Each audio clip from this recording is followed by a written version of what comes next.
दोस्तों, प्रधानमंत्री आवास योजना के अंतर्गत मिलने वाला 2,67,800 रुपये का फायदा अगर अभी तक आपने नहीं उठाया है तो आपके पास एक और मौका है इसका फायदा उठाने का। तो आज हम पूरा वीडियो डिटेल में बनाएंगे कि ये इसकी लास्ट डेट कब तक है, इसके लिए कौन कौन एलिजिबल है और ये कौन कौन ले सकता है। आइए चलते हैं। अगर इससे पहले दोस्तों अगर आपने मेरा चैनल सब्सक्राइब नहीं करा है तो प्लीज लाइक और सब्सक्राइब कीजिए। आइए चलते हैं। तो दोस्तों इस वीडियो में हम बात करने वाले हैं प्रधानमंत्री आवास योजना, जिसको क्रेडिट लिंक्ड सब्सिडी भी बोलते हैं और जिसका फायदा भारत का हर एक नागरिक उठा सकता है जो शहरी क्षेत्र में अपना मकान, प्लॉट या उसको रिनोवेशन करा के बनाना चाहता है, तो वो इस स्कीम का फायदा उठा सकता है। उसके लिए क्या क्या क्राइटेरिया है, क्या क्या रूल्स हैं, क्या क्या फॉलो करना पड़ता है, इस वीडियो में पूरा हम लोग इसमें बात करेंगे। दोस्तों सबसे पहले जानेंगे कि सब्सिडी के प्रोसेस के बारे में, कि सब्सिडी के पेपर हमारे कैसे आगे फॉरवर्ड होते हैं। तो सबसे पहले दोस्तों इसमें 4 टाइप की पार्टी होती हैं। सबसे नंबर 1 होता है कस्टमर पार्टी, दूसरे नंबर पार्टी होती है बैंक, तीसरे नंबर पार्टी होती है CNA जिसको सेंट्रल नोडल एजेंसी भी बोलते हैं, और 4th नंबर होती है सेंट्रल गवर्नमेंट। तो दोस्तों इन चारों के 4 प्रोसेस होते हैं।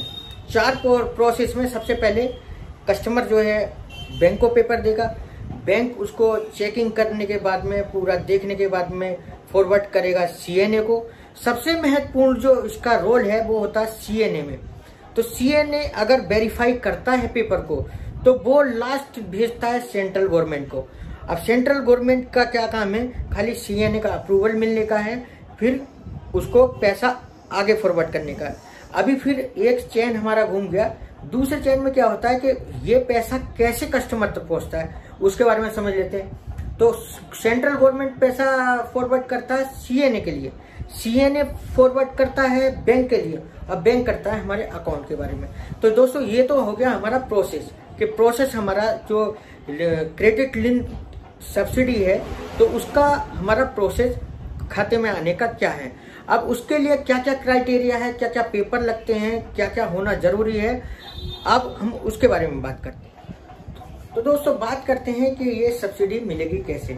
तो दोस्तों सरकार ने इनकम के हिसाब से इसको 4 पार्ट में डिवाइड किया है। सबसे पहला पार्ट है EWS, दूसरा पार्ट है LIG, तीसरा पार्ट है MIG1 और 4th पार्ट है MIG2।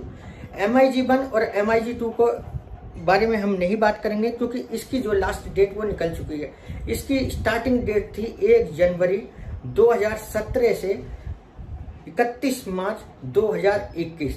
तो दोस्तों ऐसे परिवार जिनकी आय 6 लाख से 18 लाख तक थी तो वो परिवार इस क्राइटेरिया में आते थे, MIG1 और MIG2 के में। अभी हम बात करेंगे EWS और LIG के बारे में। तो दोस्तों ऐसे परिवार जिनकी आय अप टू 6 लाख से वो परिवार इसका फायदा उठा सकते हैं।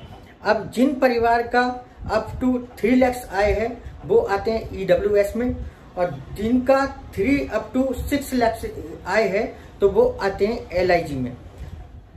फ्रेंड्स EWS और LIG क्राइटेरिया की जो सब्सिडी स्टार्ट हुई थी वो हुई थी 17 जून 2015 से, और लास्ट डेट है 31 मार्च 2022।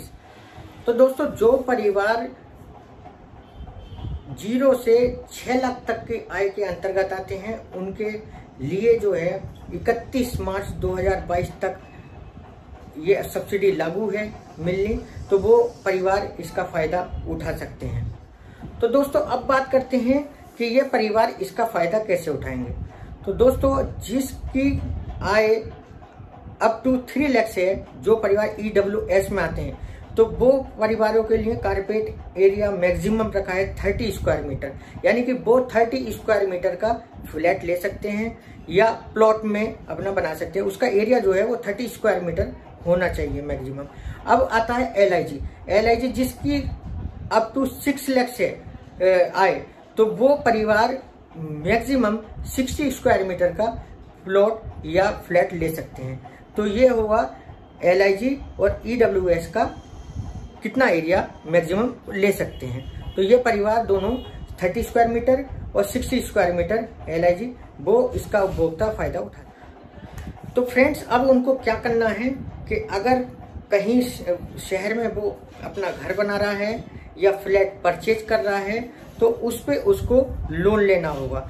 लोन लेने के लिए मैक्सिमम उसका जो टेनर है वो 20 इयर्स का होना चाहिए और इसके साथ साथ मिनिमम लोन जो बैंक से होना चाहिए वो 6 लाख होना चाहिए।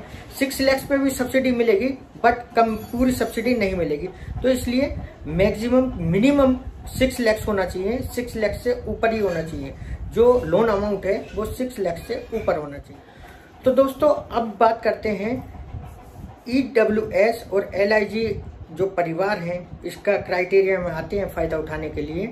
तो उसके लिए ओनरशिप कैसे करें।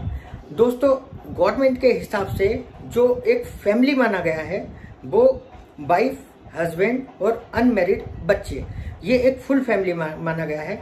बहुत से लोग कहते हैं कि सिस्टर के नाम में ओनरशिप दो या मदर के नाम में ओनरशिप दो। दोस्तों, वो फैमिली अलग पार्ट हो गया क्योंकि वो आपके फादर के पार्ट में आते हैं। अनमैरिड सिस्टर है, मदर है आपकी, तो वो अलग फैमिली पार्ट में आती हैं। तो आपका सिंपल वे क्या हो गया, आप अगर अनमैरिड हैं या मैरिड हैं, अगर आप मैरिड हैं तो आपका ओनरशिप जाएगा लेडीज आपकी वाइफ के नाम में। तो दोस्तों, अगर आप इस कंडीशन में अगर आप अनमैरिड हो तो आप अपने मदर को ले सकते हैं, वो आप फादर के क्राइटेरिया में आएंगे। तीसरी कंडीशन इसका दोस्तों ये है कि आपका कोई भी पक्का मकान कहीं भी इंडिया में नहीं होना चाहिए। अगर आपका ये फर्स्ट फ्लैट है तो आप इस सब्सिडी के अंतर्गत आएंगे, नहीं तो आपका सब्सिडी रिजेक्ट हो जाएगा। ये है हमारी तीसरी कंडीशन। तो दोस्तों, इस कंडीशन में बहुत से लोगों का सवाल आता है कि हम अनमैरिड हैं, हमें इस सब्सिडी का फायदा मिल सकता है क्या।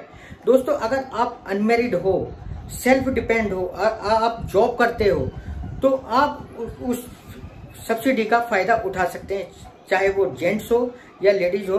अगर आप सेल्फ डिपेंड हो, जॉब आपकी है, तो उसके लिए आप एप्लीकेबल हो। तो दोस्तों, अब नंबर आता है सब्सिडी प्रोसेस का। तो दोस्तों, सबसे पहले बैंक आवास योजना में इसका आपका आईडी बनाएगा PM आवास योजना का। तो वो आपको एक मैसेज आएगा PM आवास योजना का, तो वो आपका आईडी होगा और उसमें या तो पोर्टल में जाके इसको ओपन कर सकते हैं तो आपका सब्सिडी का स्टेटस पता लग जाएगा, नहीं तो आप बैंक में जाके स्टेटस पता कर सकते हैं। अदरवाइज बैंक ने आपका आईडी PM आवास योजना में नहीं बनाया, आपका रजिस्ट्रेशन नहीं किया है, तो आप उसको मेल भी डाल सकते हैं कि भाई मैं इसके लिए एलिजिबल हूँ, मेरे को PM आवास योजना के लिए रजिस्ट्रेशन करो। वो रजिस्ट्रेशन करने के बाद में आईडी मिलने के बाद में आप उसको ट्रैक कर सकते हैं और ट्रैक करने के बाद में आपका फाइनल हो जाएगा ये प्रोसेस। तो आपको लोन होने के बाद में 6-7 महीने का टाइम लगता है उसको ये पूरा प्रोसेस जाने में, तो आपको सब्सिडी मिल जाएगी। तो दोस्तों, ये था PM आवास योजना की सब्सिडी के बारे में मेरा ब्लॉग। अगर मेरा ब्लॉग आपको पसंद आया है तो प्लीज़ लाइक और सब्सक्राइब करिए। मैं आपके लिए ऐसी जानकारी लाता रहूँगा प्रॉपर्टी से रिलेटेड, तो प्लीज़ लाइक और सब्सक्राइब। नमस्कार।